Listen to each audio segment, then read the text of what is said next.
everybody, bear with me. I'm not going to do any editing to this video, so as we do this art project, feel free to pause, get caught up, or watch it first and then get everything ready. That's fine. What you will need is you are going to need 3 pieces of drawing paper. You're going to need a glue stick, scissors, and some sort of coloring utensil of some sort. It could be paint, it could be watercolor paint, it could be colored pencils, it could be markers, whatever you have lying on hand. I had colored pencils here at home. Since I'm not allowed to get back into my classroom right now, I had to make do with what I have. So I went with colored pencils. Alright, so you're going to take 1 piece of the drawing paper and set it aside. This is going to be your background. Okay. Then you're going to take and color one of the other pieces. You're going to color it completely. It can be multiple colors. It could be 1 solid color. These are going to end up being your petals for your flower. I went ahead and folded it into 8 sections, and I cut them down into individual little squares. So I have 8 little rectangles of what will eventually be my petals. Then I took a little over half of another piece, and I did probably about 2 inches brown, a little bit of yellow. This is going to be the center of your flower, and the rest will be for leaves and a stem. So green, yellow, and brown. All right, so now we're going to go ahead, and once you have it all colored, we're going to cut it out. When it is cut out, you're going to have your soil. So you're going to put glue stick, take your glue stick, you're going to, it's going to go down here on the bottom of your picture, just like this. So now you have your soil, which we know plants need to grow. You're going to take your stem, put glue on it, and stick it right in the middle. Okay. Now this is the part where, with your kiddos, you're going to want to do a my turn, your turn. What I usually do is I'll show them and I'll draw a circle and say, this is how Mrs. Regal draws a circle. And now it's your turn. So I'd have them watch first, telling them that it doesn't have to be perfect and mine is not perfect. It just has to look like mine-ish. So then you're going to cut it out, and you're going to glue it down on your picture. Again, it does not have to be perfect. Children get really fixated on that it doesn't look like ours, and so you talk about how it's just got to kind of look like yours. It doesn't have to look like yours completely. And one of the best words I use for that is ish. It looks like mine-ish. All right, the middle of your flower goes down. One of the things I love about this art project is that each one looks different from kid to kid because of the colors they choose, the type of material that they are using, whether it's construction paper or drawing paper or using watercolor or colored pencils. It ends up just creating a really beautiful collage, which is what we're using, the tiny seed.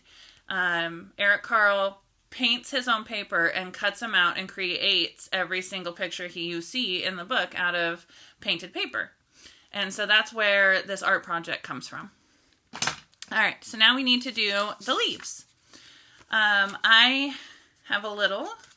I'm going to fold this rectangle in half. And again, I'm going to say it's my turn. Watch how I do a leaf. My leaf is going to be a little pointy on top and round like a teardrop. Again, yours does not have to look exactly like mine. It's just got to be like mine-ish.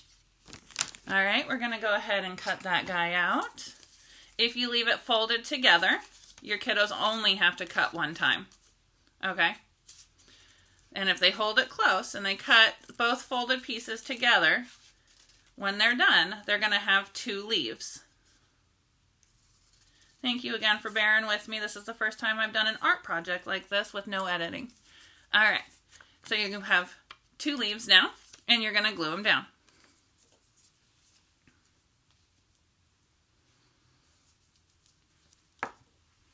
And I just stick them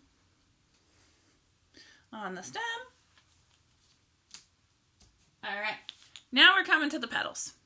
The petals, I usually give my children total carte blanche. I show them many different ways, maybe looking at some flowers in the book, maybe looking at some pictures of flowers, talking about what petals look like, what they're shaped like, and then I give them some options. So now you take your little rectangles that you cut out of that big piece of paper, and you're just going to go ahead and start. I'm just going to do a very general little rounded petal. Okay? You can also show your kids again that draw once, cut once if you hold them all together. 8 might be a little much for their little fingers, so you might do 2 pieces of paper at once, showing again how to draw a petal on it each time. All right, so we're going to go ahead and cut our petals out. Again, they don't have to look like yours. They just got to look like yours-ish. This is where you really start seeing unique flowers come through. I've had anywhere from little tiny, little tiny, skinny, tall petals to heart-shaped petals. This is when you really get to see your child's imagination and creativity come out. And then you just start putting the petals all the way around the flower.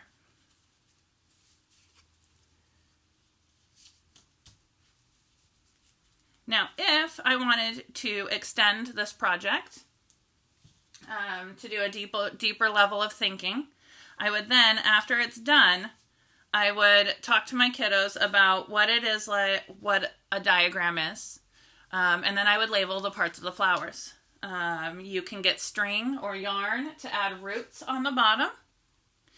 You can label the leaves, the stem, helping your kids find the sounds, not telling them how to spell the words, finding the sounds like in s, t, and having them write down the sounds that they hear. And showing them how to draw arrows to pointing, and maybe even showing them different examples of what diagrams look like, things like that. All right. This is about what it's supposed to look like, with no editing and just things on hand that I have here at school. If you guys do this art project, I would love to see your results. So if you want to take a picture and email it to me, I would love it. I'm missing your kiddos as much as they're missing me, I'm sure. All right. Have a great Monday, guys. Thank you.